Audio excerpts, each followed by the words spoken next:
Story 1, this is Fireteam Delta. Dad's coming home. Welcome to the Military Veteran Dad Podcast, where it is our mission to bring every dad home. I am your host, Ben Killoy. I'm a United States Marine veteran, husband, and a father. We will bring authentic conversations to inspire action in your life so we can close the gap between the dad you are today and the dad you want to be tomorrow. This is the Military Veteran Dad Podcast. Welcome back to episode 43. Today's episode with Tom Schwab, it's a good one. Let me just preface it with that. Tom used to run nuclear power plants as a naval officer, and he brings a perspective that we haven't heard in the podcast as a grandfather today. And so he has the season of life that he's in now. He has a season of life that he reflects on as a dad, and all the in-between of how to live a fruitful life and how the riches of our life are determined by the riches of our relationships. And Tom is an embodiment to that philosophy. So without further ado, I just wanted to get you started right into this episode because it's that good, and I know you will enjoy it. So here we go with Tom Schwab. Welcome to the show, Tom. Ben, I am thrilled to be here. I first met you at Podcast Movement for the first time, and I think we talked for like 45 minutes, like we had been friends forever. I think we had connected online before that, but it's so weird because today you're not sure, do I know them in real life? Do I know them online? It's like weird when you meet somebody in person for the first time, do you give them a hug and even though you've known them for a couple of years? And then the other thing, it's always amazing. You never know how tall anybody is because we're all, 150 pixels by 150 pixels on social media. Yeah. Aaron Walker has that effect. He does not look anything like that on his Facebook videos. And then he's in real life, he's like a giant.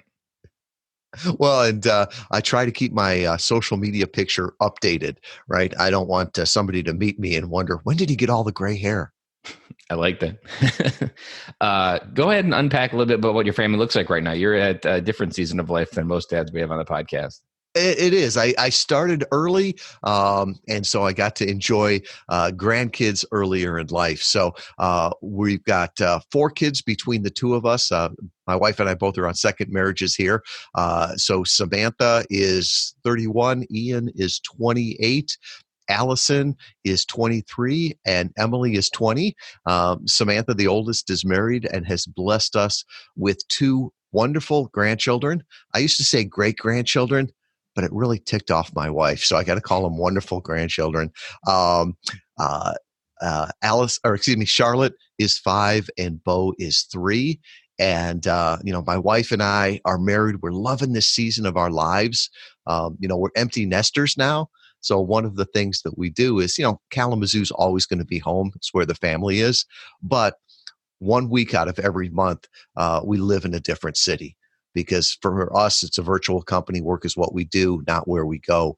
So it really gives us the opportunity to travel, to spend time with family, and really do a work-life integration more than a work-life balance. At what season when you were serving, did you have your family? Like how many years were you in the military, or maybe it was after? So I was 4 years at the Naval Academy and then 5 years active duty. So both of my 2 oldest children were born while I was active duty. And, it was the joke, you can be there for the birth or the conception. So with my son, I was deployed when he was born. So Samantha, I was still in the training pipeline for nuclear power when she was born and conceived, but by the time Ian came around, I was deployed during Desert Storm for that. So it was challenges, and when people tell me, thank you for your service, I had fun. I mean, that was great. I enjoyed it. I think it was really tough on the families. Mm-hmm. If you could rewind us back to those moments, there's a question we ask in all the podcast episodes: what does it mean for you to come home? Back then, when it was crazy, did you have the awareness of like what it meant to come home to that family yet? Or were you in a different mindset as a family man back then? No, I think coming home back then was slightly different from the standpoint of we were much more isolated, right? I always say that my naval service probably had more in common with World War II than it does the service members of today. Right. So we were communicating back and forth with mail. There was if there was a problem at home, if the car broke down, there was nothing you could do about it. Uh, you were a month's worth of letters away from there. Whereas now, you're in real time communication. I can't imagine that, talking to your family and then trying to get your head right and to go into battle. So to me, coming home was so special. It was reconnecting. And I think as a dad, it was challenging, especially with the little kids. I can remember, I'd been gone for 9 months. To me, dad was a picture, somebody that got letters from, postcards. And when I came home, it was a challenge where the kids would walk by me and say, Mom, can I go outside and play? I almost felt like I was a visitor or a stranger there.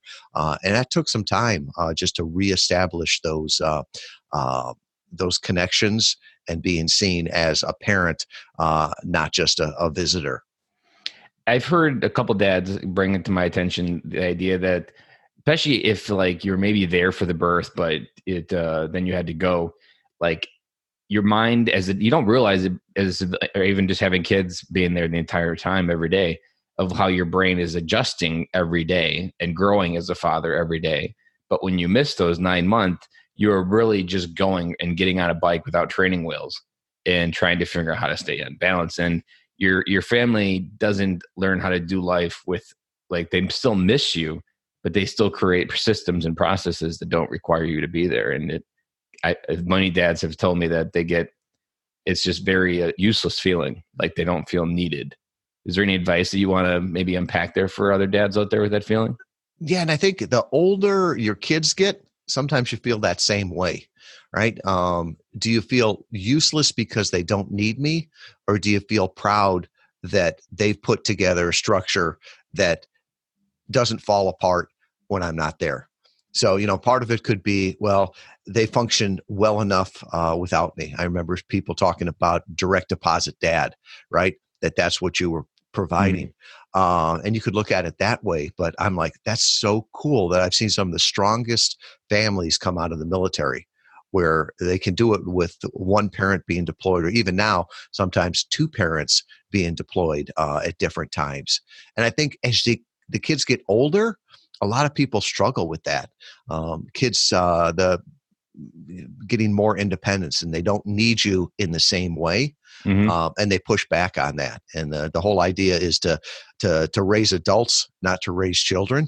And so, from that standpoint, I think in some ways, the military families can grow up faster, stronger. They have to do it on their own. And from military dads, you sort of get a taste of that early on, that what they're going to do when you're not there, watching them all the time. And it's a great testament to, in the Navy, we used to say you judge a ship when the skipper's not there, right? And the same way, you sort of judge a family, you judge the kids when the parents aren't there. So what do they act like? Not do they do the right thing when you're there, but do they do the right thing when you're not there? I'm always, even on it was this past week, there was a night where it was like Dante's Inferno in my house. My wife was gone and it was pretty much me, and the house was burning down. And in the figurative sense, but I always reflect on that. All the kids have perfect behavior at school almost, and that they're all perfect in the classroom. And like, that's really where you test your impact as a parent, not how they react to you, not whether you think they don't or do respect you, but are they a good person when they go out into the world? Like, just in school, like, that's a very simple litmus test to really find out whether you're being an effective father, or if they're not good at home and not good at school, well, then you got some work to do. But if it's one or the other, then you're probably just stressing about things at home that don't really matter. Yeah, and sometimes we can be overcritical.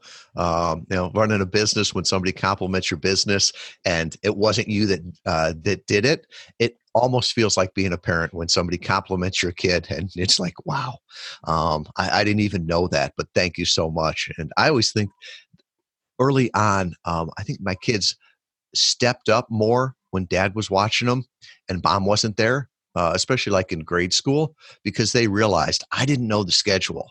That if they didn't tell me what time we needed to get there. If they weren't ready, we'd be late. If they forgot their lunches, Dad was going to be on a sales call 100 miles away by the time lunchtime came around.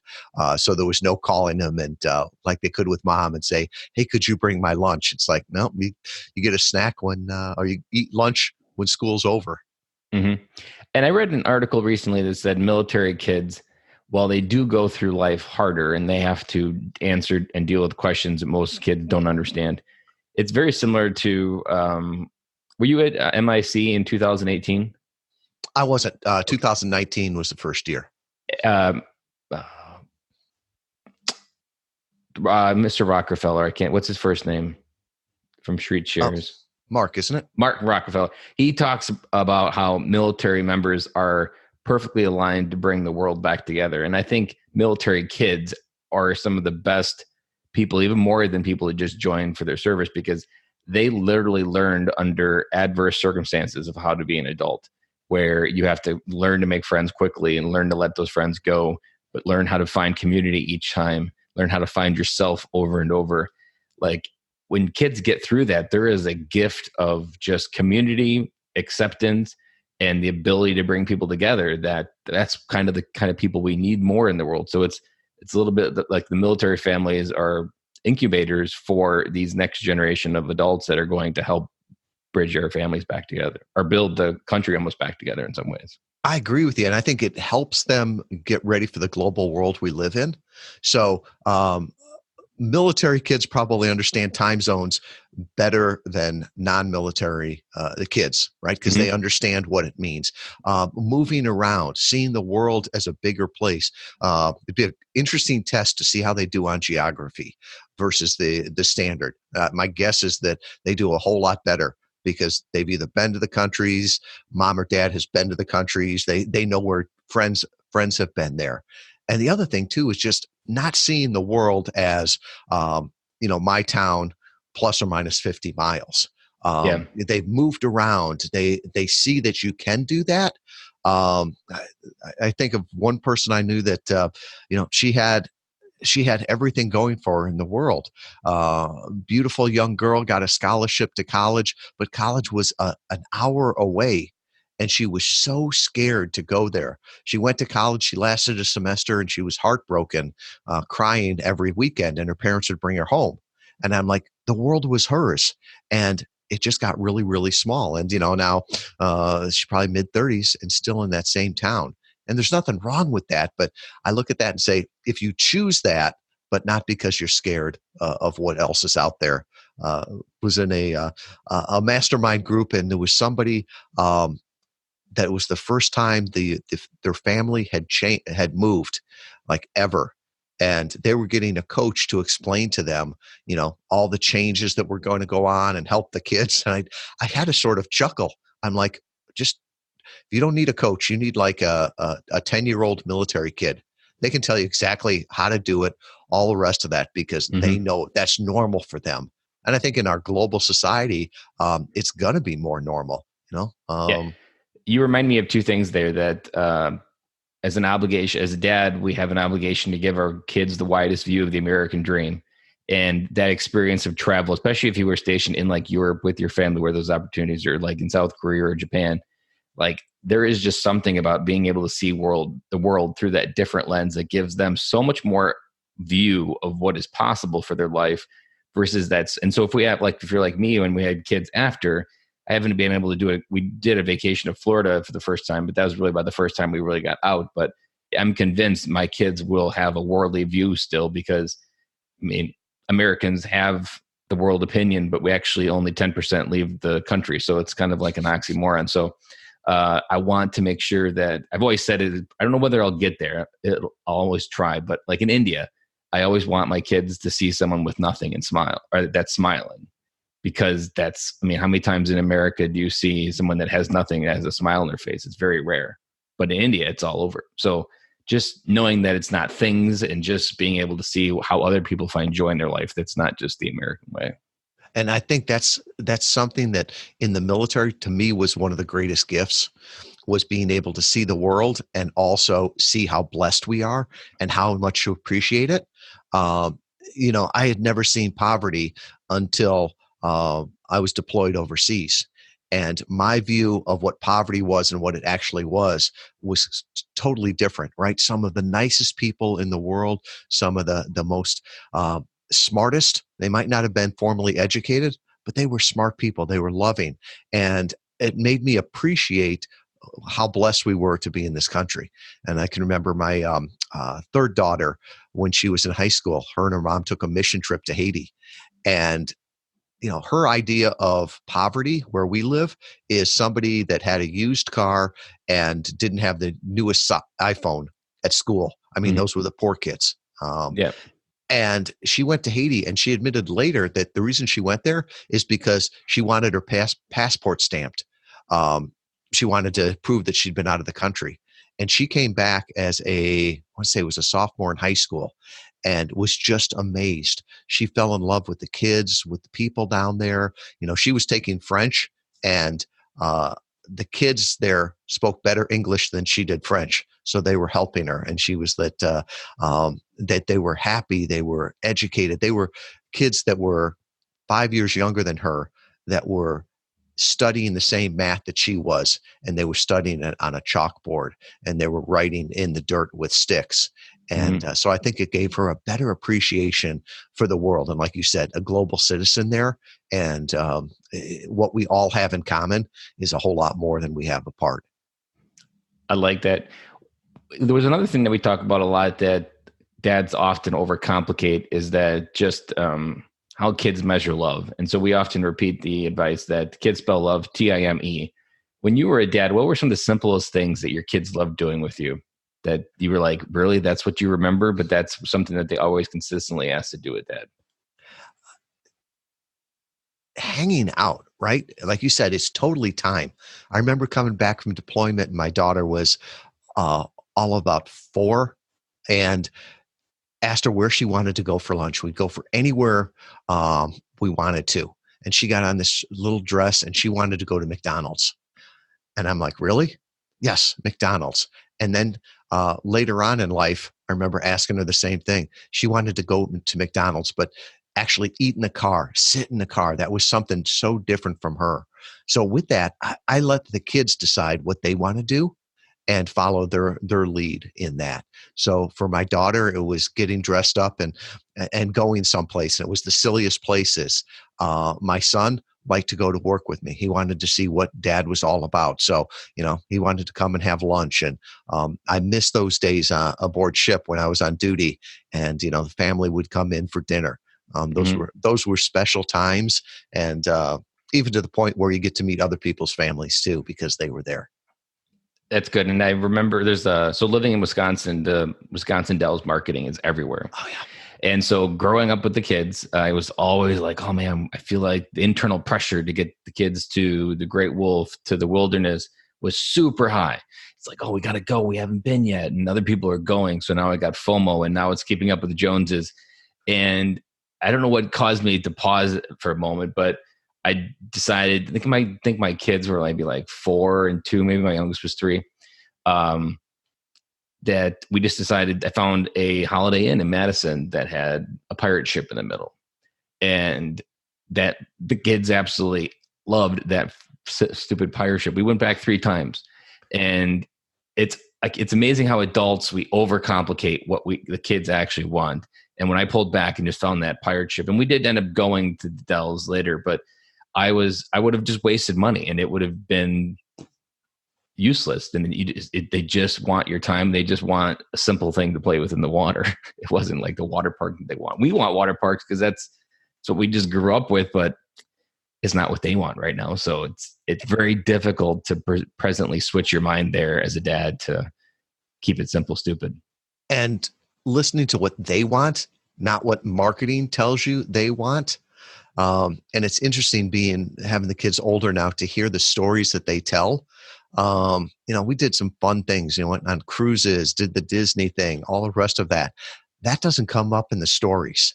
My son will talk about Digger Park, and it was this park in town where it had the little excavators that you could sit on and move them with your Mhm. hands. My son's got a digger park that he always wants to go to. And that to this day, he calls it Digger Park. And, we take our grandson there. And I think my son, if he could fit on those still, at 28 years old, would probably spend the day at Digger Park. That was like his best place just to go there. Or the stories they tell about going camping. There's something about that struggle, that common bound, the funny things that Dad did. Those where memories come from. You don't need a picture from Disney to have a memory. If anything, I think the pictures that aren't in the frames are the ones that are the strongest. Mm-hmm. And my daughter seems to have a memory of an elephant, my oldest, and the things that she remembers from back, it's just, and it's never anything that I tried designing to be the best memory in the world. Like our kids haven't mentioned Florida. Now that I think, but I don't think they've ever mentioned Florida since we spent a week down there on the beach. And I mean, we had a condo, we had an Airbnb, and we beached it for 7 days. And I don't think any of those memories have been mentioned yet. And we did everything. I mean, we were together, but it was still just our favorite thing to do is to go mall walking, which is to go walk with the senior citizens at the mall before it opens. Like they probably ask 200 times a year to go walk at the mall and ride little stupid rides that they have there. And we ask why, and they're asking why not. Yeah. The other thing that I think is important is that kids want a sense of history and who they are and how they belong in things. So telling stories from when you were a kid, I find it's easier to teach lessons that way, to tell how I learned something, or telling stories about friends and, how we overcame struggles, even to the point of on trips going back and showing them, where mom and dad grew up, or where they went to school if it's out of town. My dad grew up on the near west side of Chicago, and it's it's a relative thing, right? There's a lot of crime. That's where most of the shootings are. And even when I was growing up as a kid, I always wanted to see where he grew up, and he would never take us in that neighborhood. And I think part of it is it broke his heart to see what the neighborhood had become. But years after he died, one of my cousins said, "Oh, I'll take you in there. I'll show you exactly where it was." That was like a kid on a field trip. To have that connection and know, oh, that's where Grandma and Grandpa used to live, and my aunt and uncle, they lived on the second floor of the 3-story, and all the rest of that, and just to look around. Oh, there was the high school my dad went to. That was more important for me than to go to the architectural tour in downtown Chicago, because I had a personal connection to it. So I think that is something that as dads, as military dads, whatever, that we can give our kids, because those are stories that they'll share on with their family too. I like that. And you've hit something there that I think military dads are the worst at, is that because we transition, we're in and out, and our ego is generally a very high strung, it's very on, that those types of stories of failure, or maybe they're not stories of weakness or failure, but even just exposing something from our past, we feel is like a mode of weakness. Like you wouldn't share with your platoon that you did something embarrassing in high school. Like that's something that's going to get you ridiculed and made fun of. And so that programming, as you transition out, gets stuck on.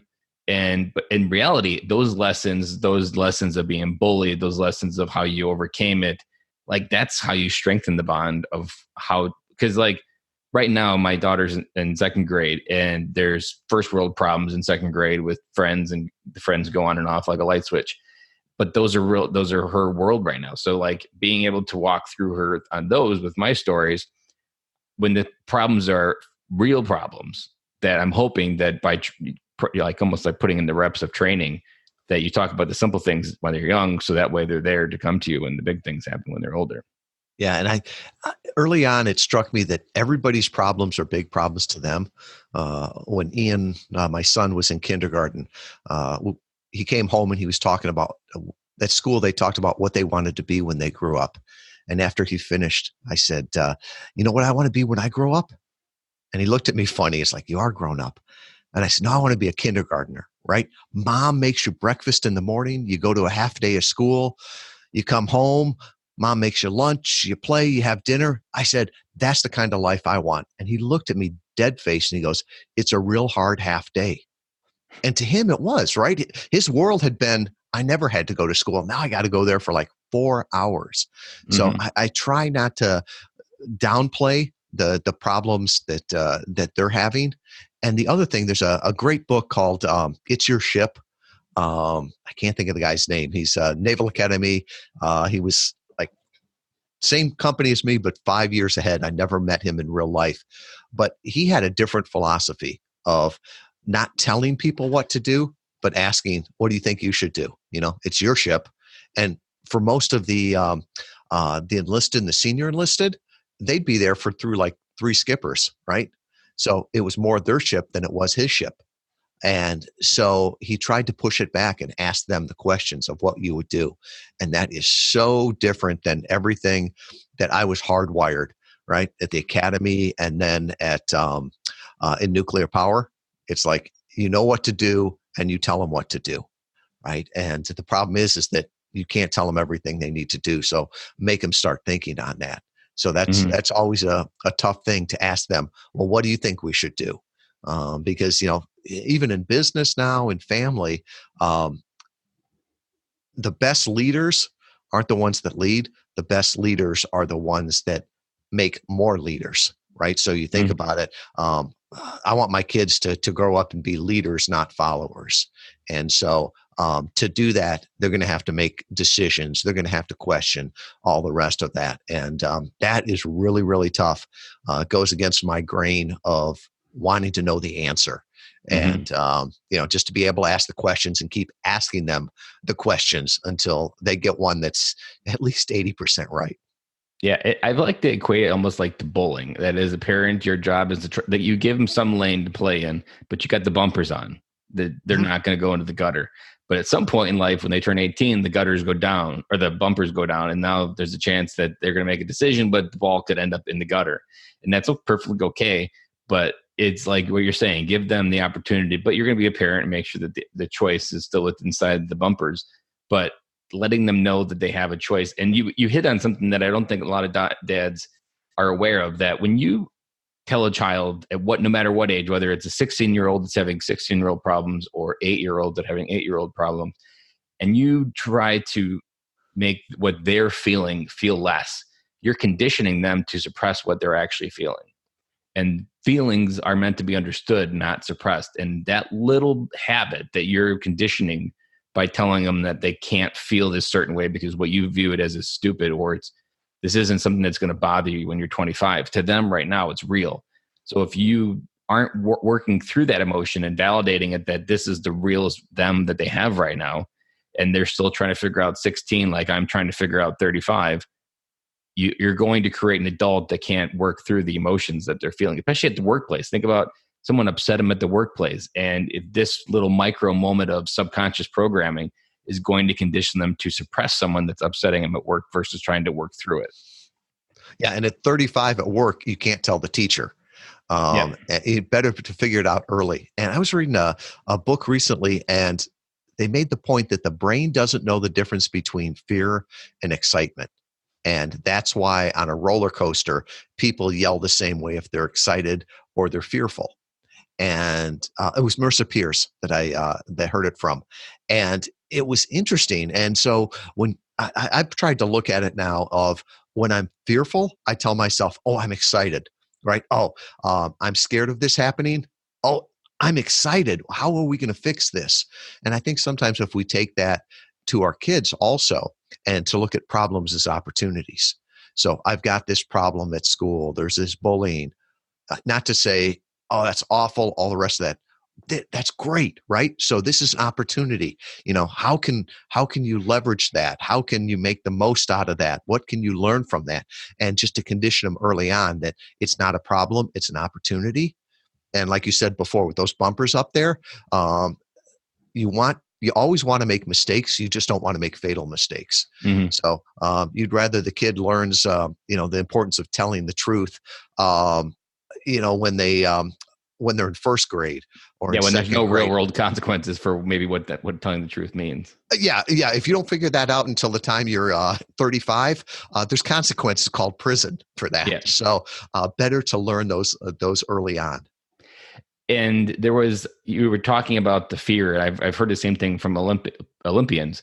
They say the same thing when they're doing things that us is very fearful, that they think it's very exciting, and that's something they condition themselves to keep pushing themselves as they just frame it. I'm very excited because the brain doesn't distinguish. Yeah, I know. I've heard that said too as well.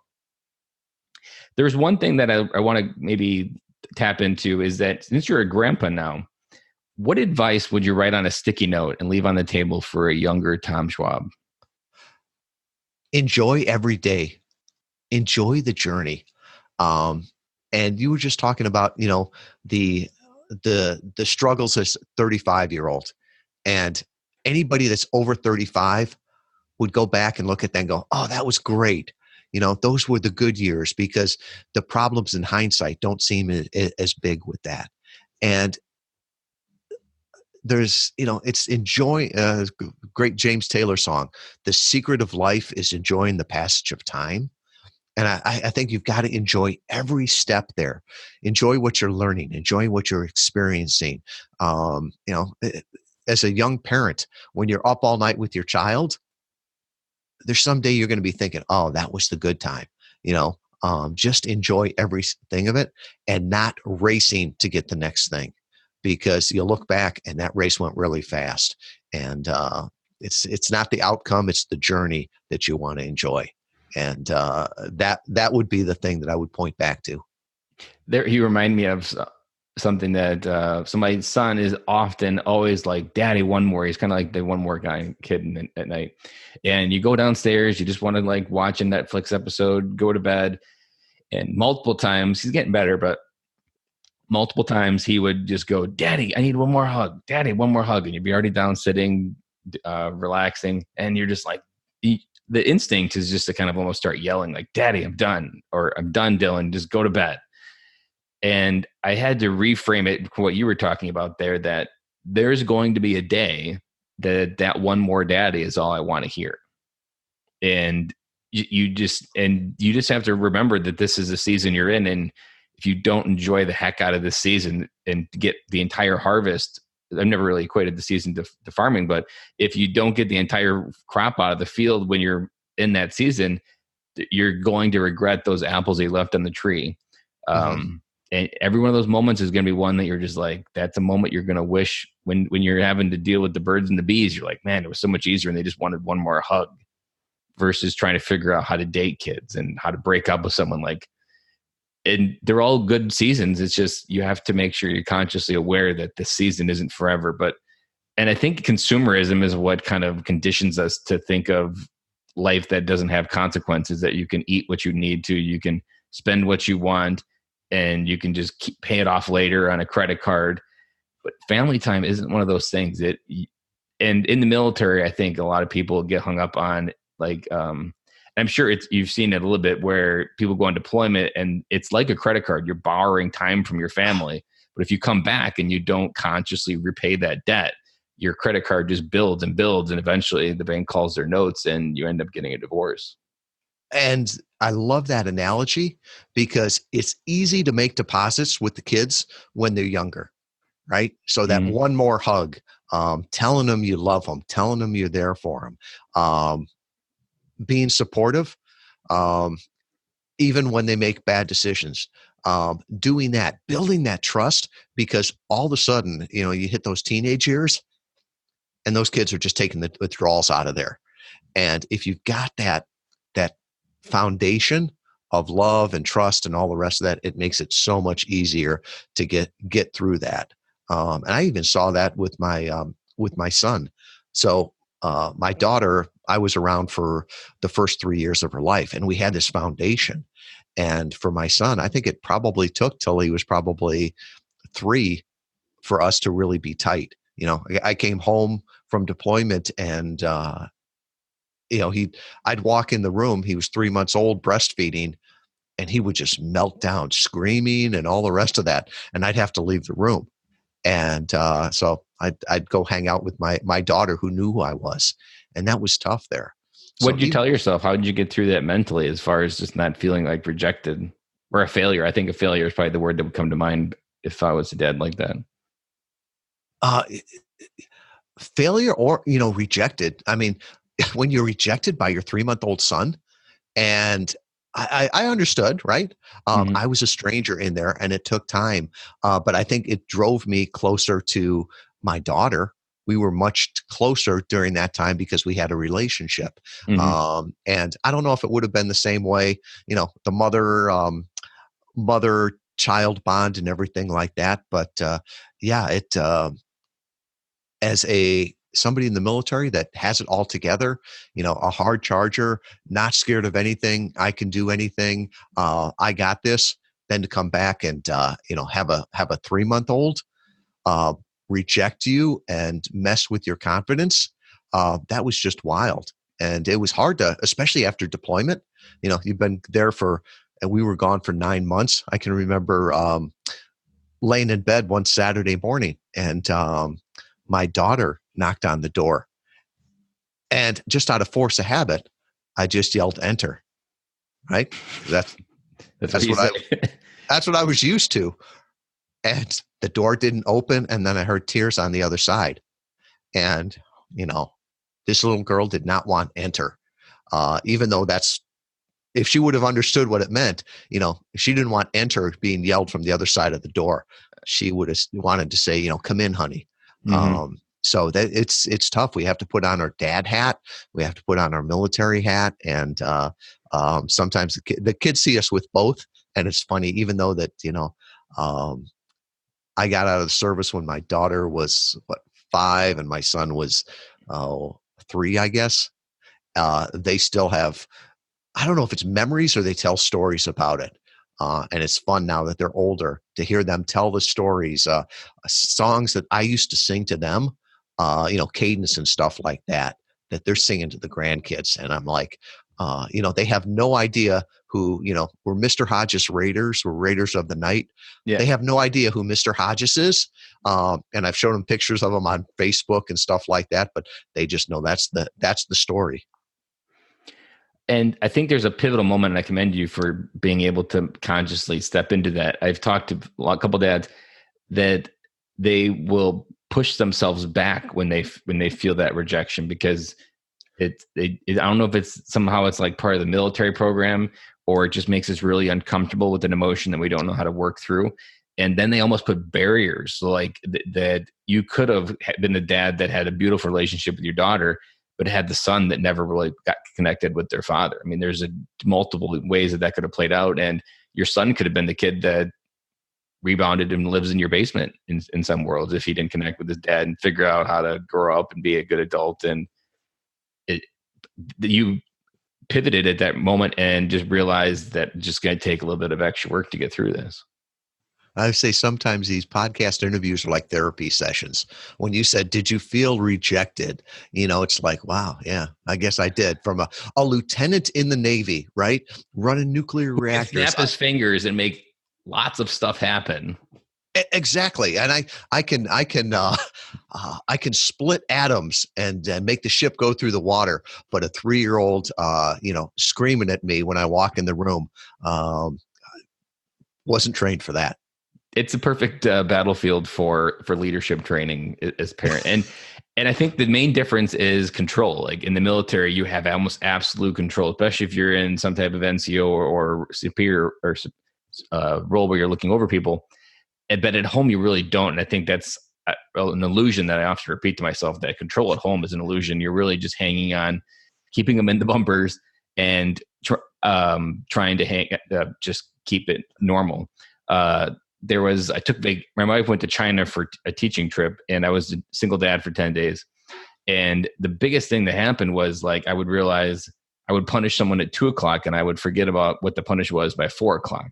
Like, I was just making so many decisions, like my CPU was overheating and I couldn't even remember all the things that I was dealing out with. And eventually by like the 4th or 5th day, I just gave myself grace. I picked my punishment. I picked what I wanted to pause, and maybe it was like 1 out of 4 bad behaviors that I would pause and try to isolate, because you're really just trying to keep that bowling ball in the bumpers. And if it might go weaver and it might get close again, but you just have to pick which one is the one that you're going to try to do in that moment. But you can't have control over it. You really just are part of a stream flowing down a river and just trying to keep everybody in the raft at the same time. That is so true. And I think true leadership is shown in the family, right? Because like you said, in the military, if you don't listen, can take pay away, can put you in the brig, can put you on bread and water. You've got power and authority. In some ways, it's almost like being in the prison system, right? Mm-hmm. You got to do what the guards say. Then you get home, and if you try a battle of will, with a 3-year-old, that you're going to sit there until you eat those peas, they're stubborn. They realize that you're going to die before them. There are times where I think they would wait you out on that. But that's true leadership there, when you can get them to want to do it, and not only want to do it when you're there, but want to do it when you're not there, and want to do it and teach it to others long after they've grown up. And we've already kind of hit it on it, but really when you pause and try to understand their side, which is something you, as a good leader, to get someone to figure out why they're not doing something, you really need to see it from their perspective. I've been reading the Dale Carnegie book, How to Win Friends and Influence People. And the number one thing he talks about is make sure you spend the time to understand the other person's viewpoint. That's really what it comes down to, is you need to understand why they're feeling this way, what's triggering it. I find that almost every time they have a strong emotion, it's some other emotion on the other side of the room that's actually causing it. This is just how they feel that the best way to react to it. So you have to become a detective and figure out what the real emotion is. And now that school started, I've started something called bedtime talk, where I just lay in bed with the kids, even my 3-year-old, and we just talk about random things. But like, I want that, because sometimes you get a good piece. Like my daughter admitted that she had a bad day almost 3 days ago, and she hadn't told anybody about it. But that was, her behavior had been reflective of that bad day at school. And so then once they got it out, then she was able to move past it almost. But you've got to be that detective. Well, I'd go beyond detective and say sometimes a hostage negotiator. True. There's a great book out there called Never Split the Difference by Chris Voss. And Chris is an ex-FBI hostage negotiator. And he writes this book, and it's very entertaining, but you could read it as a business leader. You could read it as a marriage book. You could read it as a parenting book. And the whole idea of not doing a battle of the wills, not you want this, I want this, and we're going to fight over it, but to come, how can we solve this situation? And, so from the standpoint of, he gives some great examples in there of like the bank robber that has the hostages that says, I want $10 million in cash, as opposed to just saying yes or no, just saying, hey, look around, how much cash is in that bank, right? How are we going to do this? It's a cashless society. There's probably not $10 million of cash, within 100 miles of here. And then they go, oh, never thought about that. And it pushes that back to them. And, we want to solve this, but let's solve this together. And then he says the same thing, when the kid wants to go to Disneyland or Disney World this weekend and has a meltdown. Well, how are we going to do that? Because, we got to go to church on Sunday because you like to do that. We've got this birthday party on Saturday, and let them think through it. And because you both want the same solution, you both want to be happy at the end of the day and nobody get hurt. Dale Carnegie talks about that. I've been trying to figure out how to apply it, but he talks about the getting 2 yeses, reframing what someone's bringing to you and getting them to say yes quickly to 2 things around the topic that they can't help but agree to. And then they'll start seeing it to your way. Yeah, I think there's powerful questions in how, and where it goes back to that, it's your ship book. We're not used to saying how as leaders. We're saying yes or no and solving the problem. But if we can make the followers think and help solve their own problems, I think we do better. And that goes for a family and kids too. Well, how can we do this? So that is I've really enjoyed everything that we've just talked about here. I'm just kind of like pausing and reflecting on it, and we've really just went through the entire gambit of being a dad almost, as far as like a 101 manual. And You mentioned that like right now you're at a season of life where you spend 1 month or 1 week out of every month somewhere else. Go ahead and talk about what your life is like right now, and go ahead and talk about what that business that you have today that's allowing that to happen. Because there's a lot of guys out there that don't even see this world as it being able to exist. So go ahead and explain what your life is like now in your business. Yeah, and the world has changed drastically over the last probably 5 years. It's a world of abundance, right? Abundant choices, abundant calories, abundant customers. And one of the big problems that we have is, we can reach so many people, but it's just adding to the noise. So, one of my things is, how can you get in on the conversations? And that's something that we really started to work on probably about 5 years ago, about 2014, of could you use targeted podcast interviews almost like we used guest blogs, right? To get in front of the right audience, to tell your story, to not break through the noise, but get in on the conversation. And over the last 5 years, we built an agency that works with coaches, authors, speakers, consultants, brands to get them on the targeted podcast interviews, to talk to their ideal customers, to get that know, like, and trust. And Interview Valet is a team of 18, and we're all remote. Not everybody wants to live in Kalamazoo, Michigan, and it works out well. We've got a few military spouses in there on our team because they're moving around all the time, and it's a perfect career for them. So, it's been a wonderful journey. And one of the things I love about it most is that the richness of your life is the richness of your relationships. And, now today, through the internet, through podcasting, through free tools that we have, we can be more connected than the president of the United States probably was 20 years ago. And we can do it for free. You think about it, 20 years ago, the president didn't have internet on Air Force One, and now you can probably get it on Coach on any airline out there. So it's an amazing time, and so we're really enjoying it and enjoying this season of my life. And as you were talking about different seasons, I had to think. Last Wednesday, I got to walk my granddaughter to kindergarten, and it was so great because she held my hand all the way up to the door, and then we stopped, and she gave me a hug and a kiss, and it brought a tear to my eye because I remember driving her mom to school in high school, Mm-hmm.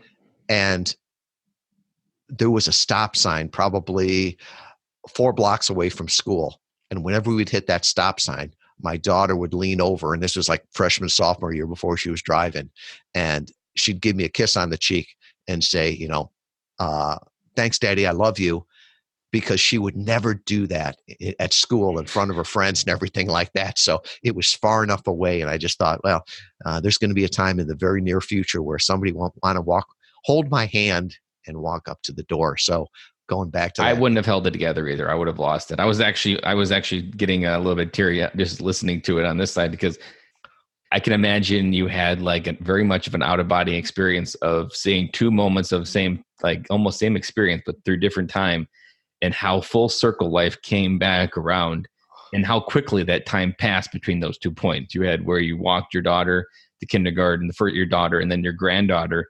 That probably in that moment felt like that was yesterday, but Yes. even though it was 25 years probably, and those little moments are the ones where you really can kind of like recenter on what matters and how fast what matters really moves through.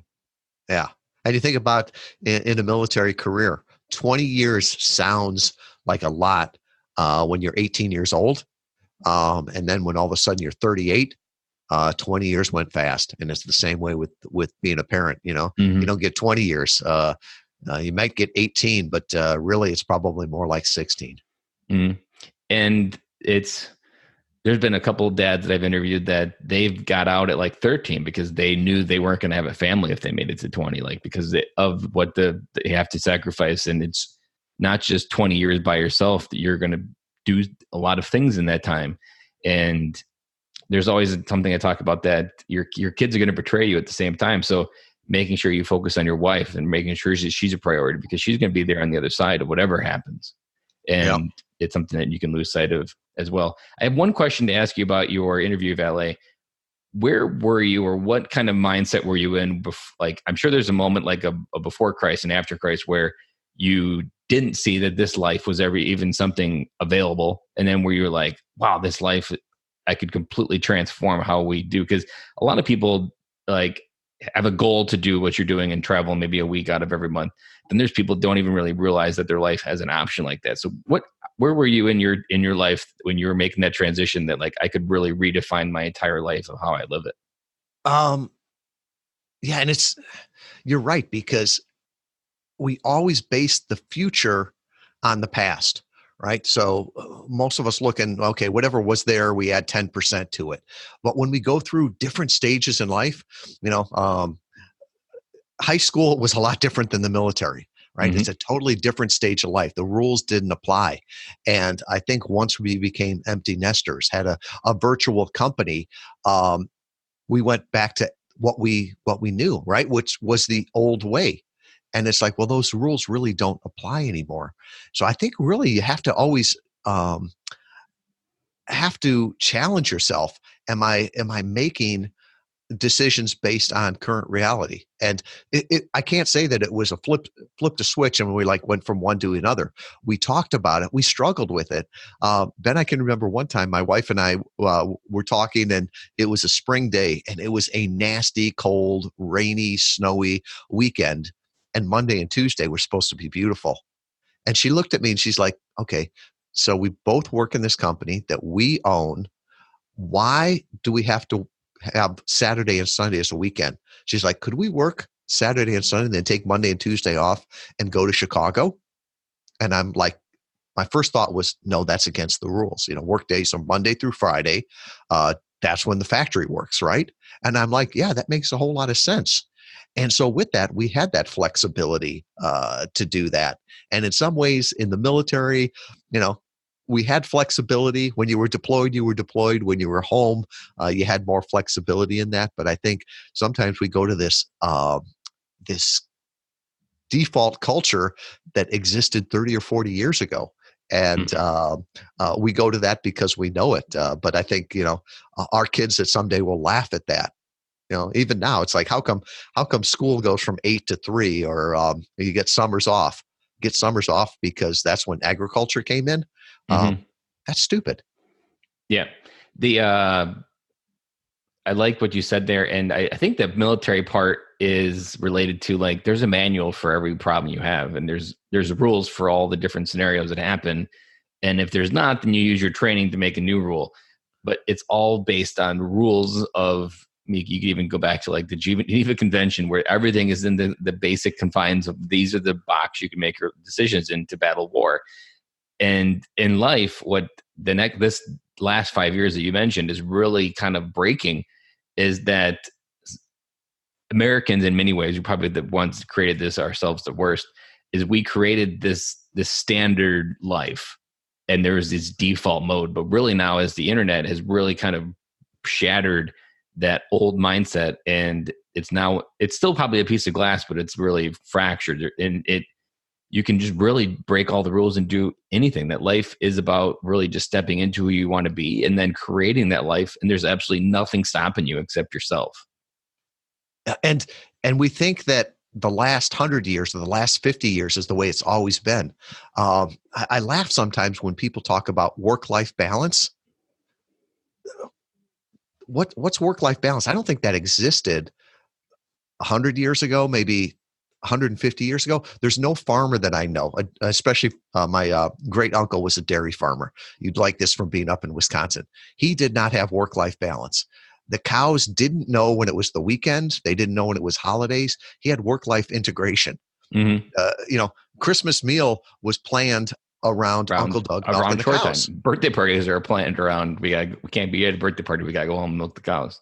Exactly. So it was work-life integration, but he never said that on a Tuesday afternoon he couldn't go to the kids' school and go to a program because it was working hours. And Mm-hmm. so it's funny. It's like so many of the limitations that we set or the expectations are on ourselves. And going back to you on the rules there, one of the best leaders I ran into at the Naval Academy was a gentleman by the name of Leon A. Edney, Commodore, United States Navy.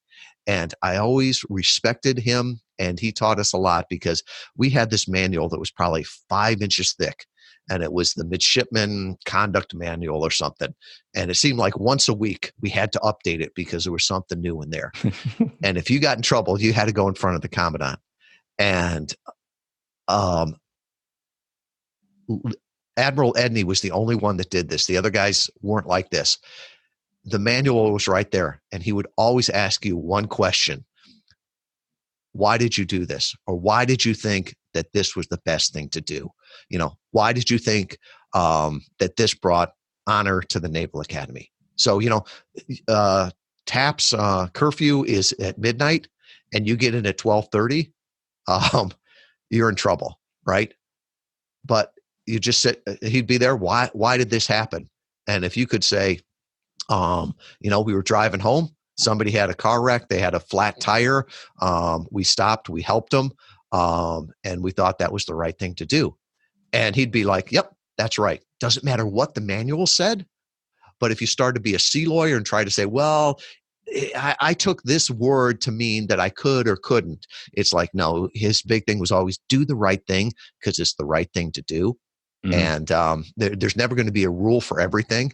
You can't teach your kids to do everything. You can't teach them the rule for everything. But if you can teach them to think and do the right thing because it's the right thing to do, you'll like the results. That's really good advice there. I wanted to share what I have a similar kind of dream for my kids. So my wife's a kindergarten teacher and she's always going to teach. So I always have this kind of like 10-month box to work through for how much freedom we're going to have in these early years. I've often said that this podcast, I want it to become a business so that way I can work 10 months out of the year and we can go on vacation for 2 months, like just leave the home and not come back till it's school time. And I mean, I've never met someone that said that dream, but there's not that many reasons why people couldn't do that, especially if you're an entrepreneur. If you already have your own business, there's almost always a way in 2019 to engineer it for you not to be there. And think of how many people can just get up and go on vacation for 2 months. And it's not that expensive if you know how to do it. And just think of the freedom and experiences that 2 months will give you every year. And at times you can make money doing it. Yeah. And you can hug your kids and be on the beach and be making money. I got friends that live in Austin, and by and large, they all go to Costa Rica when South by Southwest comes into town, right? Because they can rent their house for an obscene amount of money, and they go to Costa Rica and actually make money while they're there. Got other friends that live in Nashville, and they do a very similar thing. When the country music awards come in, they can rent their house out and in 1 week probably pay for 3 months of the mortgage. And so I remember one year they went from there down to Destin, Florida. And because it was cheaper to live in Destin that week than it was to live at home in Nashville. So just different rules with that, and to be creative on it. And if it feels like the right thing, then it's like what you're saying. It's the right thing is always worth doing, and not doing something because it's some unwritten rule from 50 years ago isn't necessarily the way to live a fulfilled life in 2019 nowadays either. Well, Tom, as we wrap up this interview, because I've absolutely loved it, and it's been I think what I liked about it is you're at a different season, and looking backwards is just a very good lens to look at. What's one more piece of advice you want to leave for military dads out there that can wrap up all the wisdom that you've accumulated? It was something that was said to me early on. And you said there's a manual for everything. And I wanted the manual for being a dad. Mm-hmm. And somebody helped me early on and said, we're all making it up as we go. Right? That NCO, the first day that he's an NCO, he's never done it before. He's making it up as he goes. The President of the United States, there's no training course for it. There's no manual. He's making it up as he goes. And I think it's the same thing with being a parent. I looked at my dad and thought, man, he knew everything, right? He was the smartest guy. I just want to be as good of a dad as he was. And he passed away about 17 years ago. But I remember telling him that before he passed away, and he laughed. And he's like, by the grace of God, I didn't mess you kids up. He says, I was making it up as I went. And so it's sort of the same thing. We're all making it up as we go. I don't know how to be a grandfather, right? I didn't know how to be a father. The best thing you can do is do your best, try doing the right thing, pray to God, and then ask other people. And keep growing, and just keep moving. Well, and the other thing too is surrounding yourself with good people. And surrounding yourself doesn't mean just people ahead of you, but it means peers. It means people that are behind you in life. The questions that you ask as a father at 35 help me as a grandfather at 54. So we're all making it up as we go, and just enjoy it. Mm-hmm. And getting back to doing life as a tribe, because for 3,000 years, men did life in tribes. And in the last 100 years, the rules were changed. And I believe the crux is trying to get back to that tribe, and especially military dads, because we miss that tribe.